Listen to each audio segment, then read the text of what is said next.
होना ज़रूरी है इस तीसरी स्टेज पे। Number 1, the risk profile fails to provide sufficient information for decision making, और the risk profile suggest there is sufficient information to complete a risk.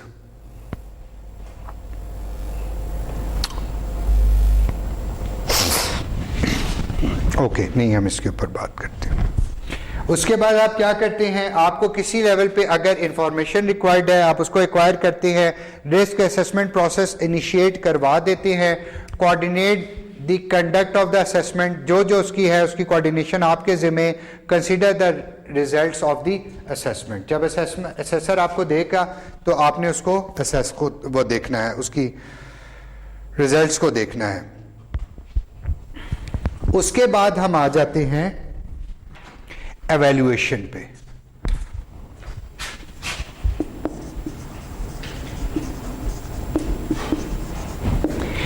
Evaluation क्या है? The risk assessment is not complete and it is time to evaluate the risk. Is the risk acceptable? This is the first significant decision for the risk manager to make. It requires the risk manager to be able to distinguish two important ideas: acceptable risk and tolerable risk. आप देखें यहाँ वो जो मैंने बात की थी ना कि या आप करते हैं अवॉइड करते हैं, रिड्यूस करते हैं, या फिर आप रेगुलेट करते हैं। हमने 3 बातें पढ़ी थी। तो ये वो चीज है कि अब आपने देखना है कि ये एक्सेप्टेबल रिस्क है या ये टॉलरेबल रिस्क है। And acceptable risk is a risk whose probability of occurrence is so small और whose consequence are so slight और whose benefits perceived or real are so great that individuals or group in society are willing to take or be subjected to the risk that the event might occur. An acceptable risk requires no risk management. It is by definition acceptable. एक तो उसका होने का chance ही बहुत कम है। अगर मैं if problem की टर्म्स में बात करूं, होने का चांस ही बहुत कम है, और इवन अगर हो भी जाता है तो उसके ऐसे कॉन्सिक्वेंसेस नहीं हैं कि बहुत ज्यादा कोई बड़ा अजाब आ जाएगा, आपकी लिमिट्स के अंदर है। तो आप उसको उस चीज को आप क्या कर लेते हैं, एक्सेप्टेबल रिस्क कहते हैं। एक्सेप्टेबल रिस्क में आप रिस्क मैनेजमेंट नहीं, आपको रिस्क मैनेजमेंट की जरूरत नहीं है, ठीक है। A risk that is not acceptable is therefore unacceptable and by definition must be managed. Risk manager जिस रिस्क से खेल रहा होता है वो अनएक्सेप्टेबल रिस्क होता है,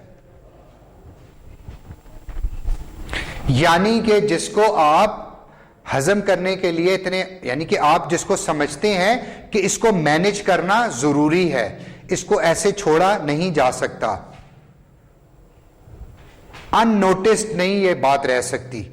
समथिंग एक चीज आपकी जिंदगी में आती है जिसको आप कहते हैं कि यार ये इसको मैं इसका नोटिस लेना अब जरूरी हो गया है। जब आप नोटिस लेना जरूरी समझते हैं तभी आप उसको मैनेज करते हैं। कुछ चीजें ऐसी होती हैं जो आपके सामने आती हैं लेकिन आपके लिए वो इतनी इंपॉर्टेंस नहीं रखती हैं, आपको इससे इतना कोई फर्क नहीं पड़ रहा होता, तो आप उसको एक्सेप्ट कर लेते हैं।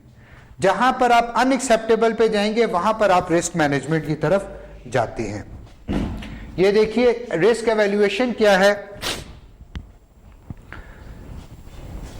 पहला question, is the risk acceptable, ठीक है। फिर हमारे पास कुछ प्रिंसिपल्स हैं। प्रिंसिपल्स क्या है? Principles for establishing a tolerable level of risk. हमने देखना है कि क्या उसका लेवल टॉलरेबल है या टॉलरेबल नहीं है, और उसके बाद थर्ड चीज हमने क्या करनी है, डिसीजन ले लेना है। रिस्क एवेल्युएशन में आपने क्या करना है, बेसिकली आपने ये करना है, ये डिफरेंट टेक्निक्स हैं। इन डिफरेंट टेक्निक्स को आपने अप्लाई करना है। बेसिकली ऐसा नहीं हो रहा होता कि कंप्यूटर का कोई पासवर्ड नहीं है कि आप पहला पासवर्ड डालेंगे पॉलिसी, दूसरा पासवर्ड डालेंगे जीरो रिस्क, तीसरा पासवर्ड डालेंगे wait of evidence. It is not like that. ये सब चीजें एक रिस्क मैनेजर के दिमाग के अंदर मौजूद होती हैं, ऑलरेडी उसको पता होता है। जब रिस्क उसके सामने आता है, it takes no time basically और वेरी लेस टाइम। जब कोई रिस्क आता है तो ये सारी चीजों के हिसाब से वो उस रिस्क को देखता है और उसके इन इन इन ये सारे कुलिये लगाने के बाद वो फैसला करता है कि इस रिस्क को एक्सेप्ट करना है या इस रिस्क को एक्सेप्ट करने की भी जरूरत नहीं है। ये चीजें, ये सब कुछ, ये दिस इज। अब ये क्या क्या चीजें हैं? नहीं, कुछ ये मिक्स है। देखें, ये मिक्स है। जैसे पॉलिसी या जीरो, अभी हम पढ़ेंगे तो आपको अंदाजा हो जाएगा। इसमें कुछ टेक्निक्स क्वांटिटेटिव हैं, कुछ टेक्निक्स क्वालिटेटिव हैं, कुछ जजमेंटल हैं। ठीक है ना? वो कमरे जो आपने बाहर से दिखाना है, ये वो कमरे यहाँ नहीं, इन कमरों में आपको मैं दरवाजा खोल के अंदर से चीजें भी दिखा दूंगा कि ये क्या है। ठीक है ना? ओके, हम क्या कर रहे हैं? Risk evaluation. रिस्क एवेल्युएशन का पहला सवाल है, is the risk acceptable? It is conceptually possible to take steps to reduce an unacceptable level of risk to an acceptable level. More often than not, however, unacceptable risks are managed to tolerable levels. कुछ unacceptable होते हैं, उसको हमने कहां लेकर आना होता है? Tolerable level तक। A tolerable risk is a ये क्या है? Non-negligible risk. A tolerable risk is a non-negligible risk that has not yet been reduced to an acceptable level. Think of it as a subset of unacceptable risk. The risk is tolerated for one of three reasons. 3 reasons हैं कि आप उसको tolerate कर सकते हैं। उससे पहले वो क्या है? उससे पहले क्या है? टॉलरेबल से पहले, हाँ, अनएक्सेप्टेबल है। एक रिस्क है वो अनएक्सेप्टेबल है। 3 कंडीशंस हैं। ठीक है ना? We may be unable to reduce the risk further. आप कहते हैं इससे ज्यादा हम इसको कम नहीं कर सकते। जब इससे ज्यादा हम देख लेते हैं कि इससे कम ये हो ही नहीं सकता, तो अब हम उसको किस लेवल पर ले आए हैं? उसको हमने अनएक्सेप्टेबल से टॉलरेबल कर लिया है। The cost of doing so are considered excessive और the magnitude of the benefit associated with the risky activities are too great to reduce it further. अगर इस तरह का सिनेरियो है तो आप उसको टॉलरेबल, यानी कि आप उसको बर्दाश्त करने के लिए तैयार है। और tolerable risk is not an acceptable risk, but its severity has been reduced to a point where it is tolerated. ये बात जहन में रखिएगा, there is a difference between an accepted risk and tolerable risk.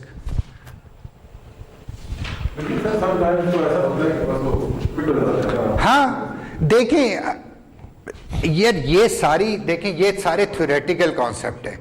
Actual आपके लिए बड़ा ये thin line difference है कि आप कहें ये एक्सेप्टेबल है, ये टॉलरेबल है, या ये क्या है। ठीक है ना?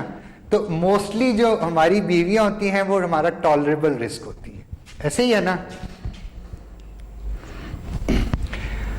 अच्छा, if a risk is initially judged to be unacceptable, risk management will seek to determine a level of risk that can be tolerated if the risk cannot be reduced to an acceptable level. Several principles have been used to determine a tolerable level of risk. Tolerable level of risk क्या होता है? TLR. Once a methodology for establishing the tolerable level of risk is chosen, it is the risk management responsibility to determine the tolerable level of risk as part of the risk evaluation activities.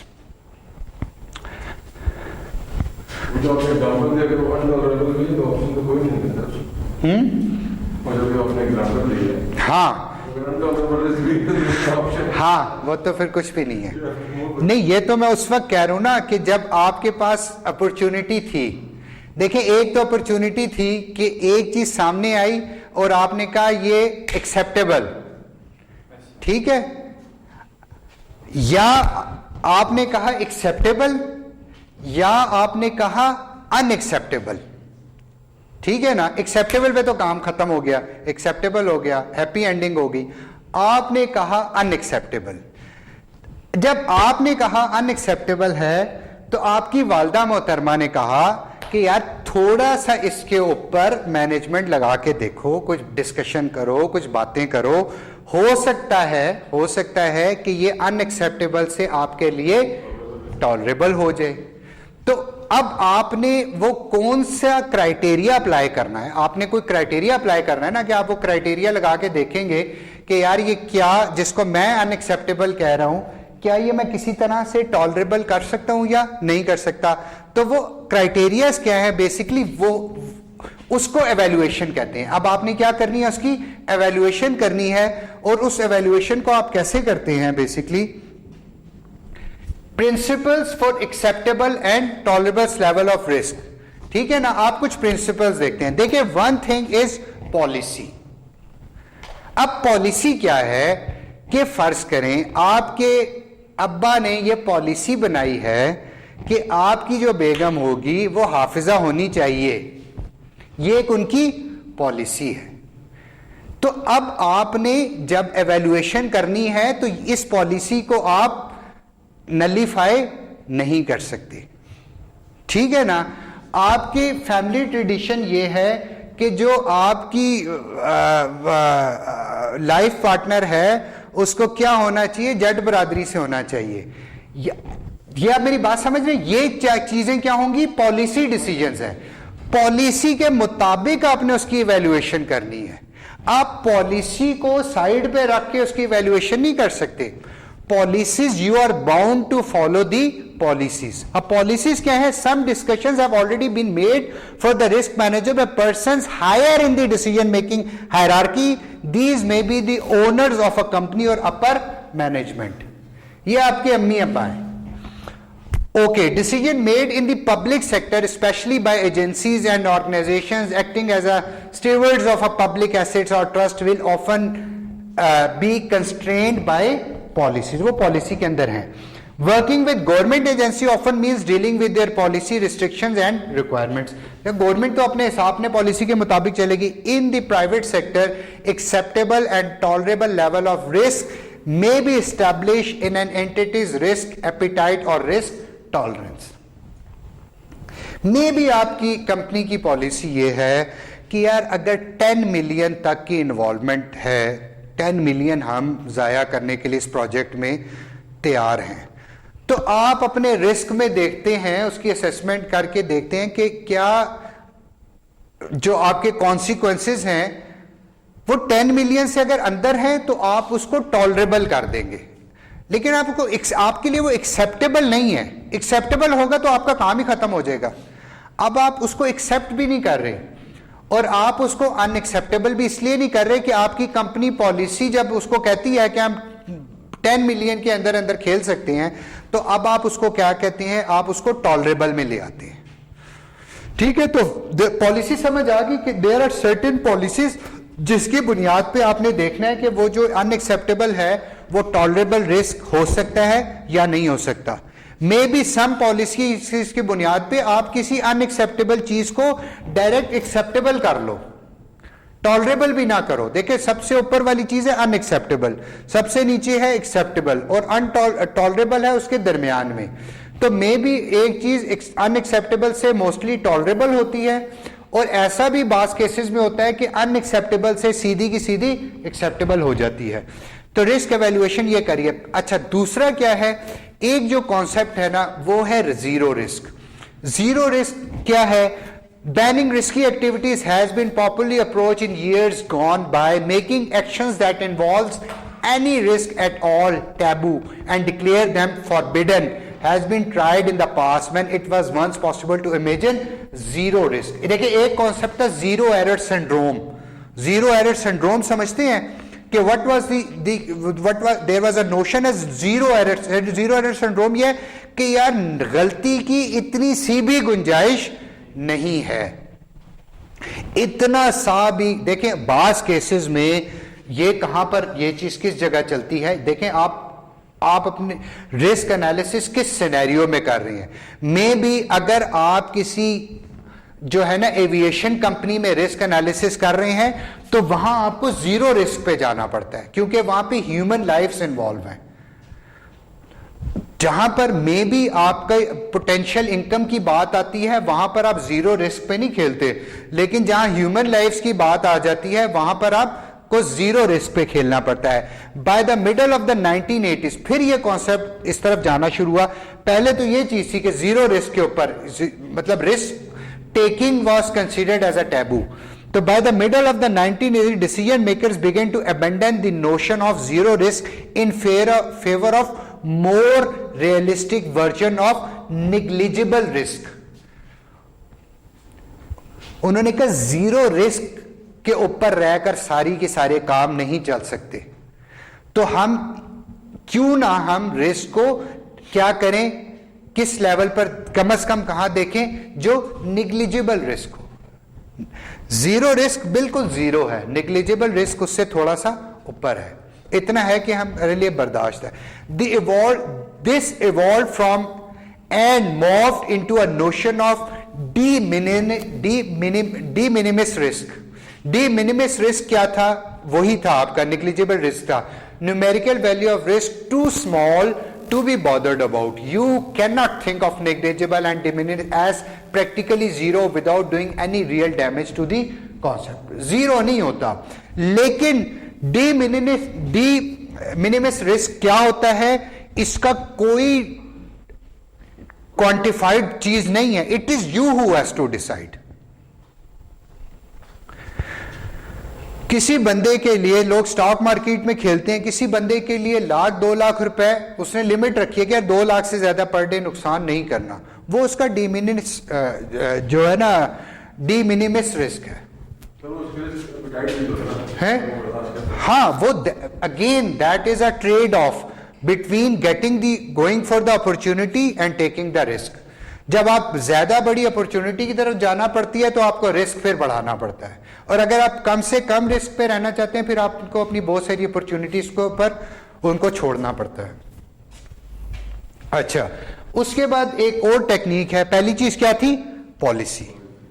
दूसरी चीज क्या थी, policy के बाद zero risk. उसके बाद weight of evidence. Weight of evidence क्या है, in a weight of evidence approach to evaluating risk, risk manager assess the credibility of conflicting evidence about hazards and risks in a systematic and objective manner. अब वो जो मैंने आपको एक example दिया हुआ है जिसमें आप जिस एग्जांपल की हम बात कर रहे थे, अब आपको एक इंफॉर्मेशन है, ठीक है ना, कि वो जो खातून है वो बड़ी आजाद ख्याल है, ठीक है, ये एक इंफॉर्मेशन है। अब आप क्या कर रहे हैं, अब आप उन एविडेंस को क्या कर रहे हैं, उसके लिए एविडेंस देख रहे हैं। मे बी जो आपको इंफॉर्मेशन मिली थी वो इतनी रियलिस्टिक नहीं थी, या वो कितनी उसकी वेटेज थी, ये बड़ा जरूरी है। मे बी उसको जो आपको इंफॉर्मेशन मिली उसकी वेटेज क्या हो, 0 हो या 1 हो या 2 हो या टॉलरेबल लिमिट में हो। तो आपको जो एविडेंस मिलती है उस एविडेंस की आप देखते हैं कि वेटेज क्या है, ऑथेंटिकेशन कितनी, ऑथेंटिसिटी क्या है।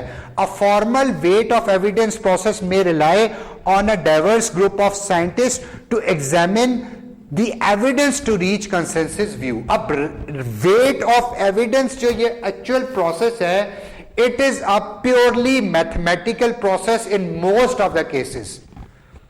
जहां पर आप क्वांटिटेटिव असेसमेंट पे जा रहे होते हैं वहां वेट ऑफ एविडेंस एक पूरा प्रोसेस है। इसके बाद में मैं आपको एक चीज दिखाता हूं कि वो किस तरह से होती है, ठीक है, मैं आपको प्रैक्टिकली दिखाता हूं। The evidence must be of sufficient strength, coherence and consistency to support an inference that a hazard and a risk exist. यानी कि आपने ये इन्फर करना है, इस इन्फर्म करने के लिए आपको बड़ी सॉलिड इंफॉर्मेशन चाहिए। Precautionary principle. Precaution may be described in this context as refraining from action if the consequence of the actions are not well understood. It is prudent avoidance. The precautionary principle is broadly based on the notion that human and ecological health जो है ना आपकी, ये जो हम बात कर रहे थे, are irrepressible human goods. Their protection should be treated as a paramount concern for regulatory organizations and government. All other concern are secondary. तो आप ऐसे जहां पर ह्यूमन लाइफ या आपकी इकोलॉजिकल हेल्थ आपकी इन्वॉल्व हो जाती है, तो आपने उस मामले में प्रिकॉशनरी मेजर लेना है, यानी कि उस चीज को आपने अवॉइड करने की कोशिश करनी है.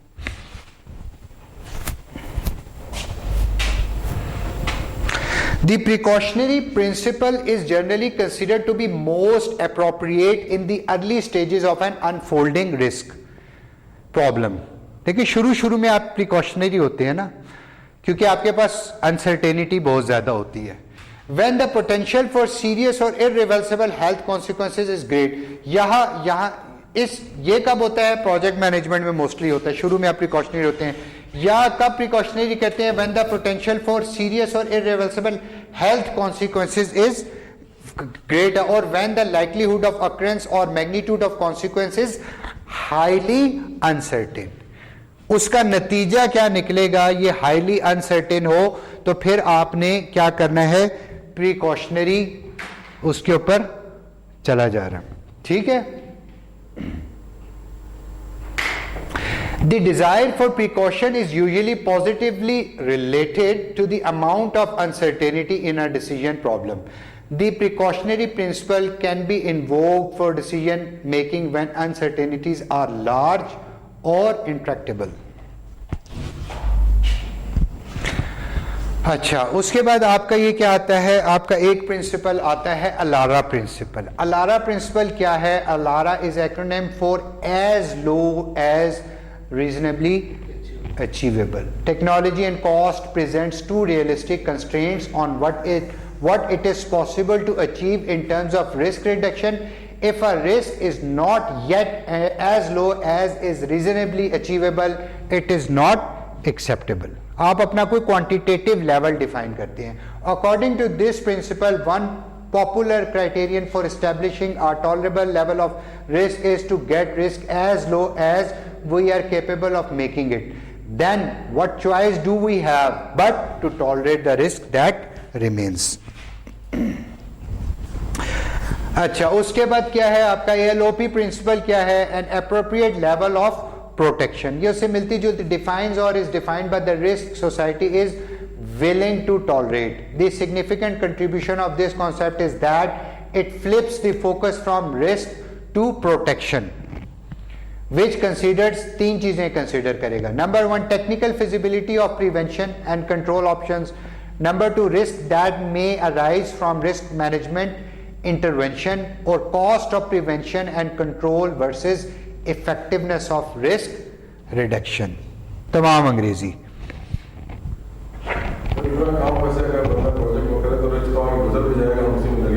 नहीं, देखें ये इस तरह होता नहीं है.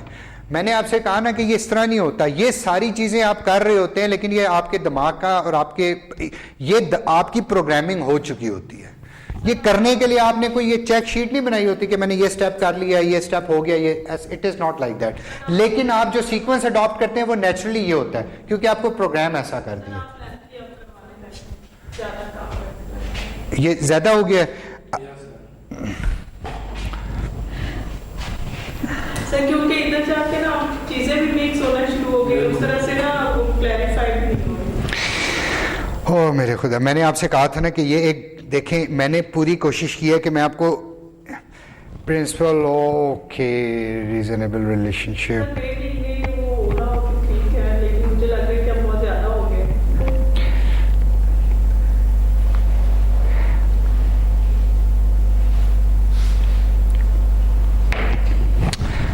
देखिए मैं एक दफ़ा इसको वापस समराइज करता हूँ ताकि आपके लिए आसान हो जाए. हमने आइडेंटिफिकेशन पढ़ ली. हमने एस्टिमेशन पढ़ ली, हमने एवेल्युएशन पढ़ रहे हैं, ठीक है। एवेल्युएशन में हमने सिंपल ये काम करना है कि हमने एवेल्युएशन में कहा कि हमारे जो चीज़ हम देख रहे होते हैं वो अनएक्सेप्टेबल रिस्क होता है। एक रिस्क है वो अनएक्सेप्टेबल है और एक रिस्क है जो एक्सेप्टेबल है। अच्छा, यहाँ पर देखें जो हमारा रोल है ना, जो हमारा रोल है, यहाँ पर हमारा रोल हाईएस्ट है और यहाँ पे हमारा रोल 0 है, क्योंकि इस जगह पर जब आपने एक्सेप्ट कर दिया तो आप रिस्क एनालिसिस क्यों करेंगे, ठीक है ना। देखिए यहां तो ये काम हो गया कि जब लड़का लड़की राजी तो फिर क्या करेगा काजी, यहां तो आपने कबूल कर लिया ना, इधर तो आपने कहा कि कबूल है तो बात खत्म हो गई। अब कबूल है वाली की तो रिस्क एनालिसिस नहीं करते आप। असल में करना होनी चाहिए, हालात जा रहे हैं। हाँ, लेकिन नहीं होता ना, आप कहते हैं मुझे कबूल है, ठीक है ना। लेकिन यहां पर क्या है, अनएक्सेप्टेबल रिस्क ये है कि आप कहते हैं किसी सूरत में लेने के लिए तैयार नहीं। अब आपने क्या करना है कि इसके बीच का एक हल तलाश करना है। ये आपका क्या हल है, आपका ये टॉलरेबल रिस्क है, ठीक है ना। अब ये जो टॉलरेबल रिस्क है इसके अंदर आपने अपने आप को लेकर आना है। टॉलरेबल रिस्क को लाने के लिए आपने एवेल्युएशन करनी है। एवेल्युएशन की हम ये कह रहे हैं कि एवेल्युएशन बेसिकली कौन कौन से ऐसे प्रिंसिपल्स हैं जिसके तहत एवेल्युएशन हो रही होती है। हमने बात की कि ये जो एवेल्युएशन हो रही होती है, एक आपको कुछ पॉलिसीज को देखना पड़ता है कि पॉलिसीज क्या हैं,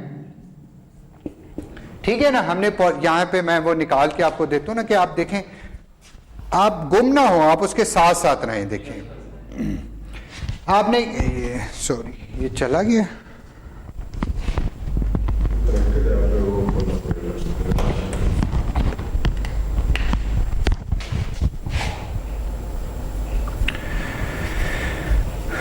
क्या हुआ है मेरा, ये माउस भी फंस गया कुछ। सारी चीज रिस्क मैनेजमेंट वाला चला गया है। रिस्क मैनेजमेंट वाला सब बैठ दिया वो कैमरा में। हाँ वो ये मुझे समझ नहीं आई कि ये उसको देखेंगे आप, देखेंगे क्यों क्या है कि वो एटलीस्ट उसको बुलाएंगे लड़के को ताकि हम उससे करवाएं और we can have a 5 minutes break ताकि आपका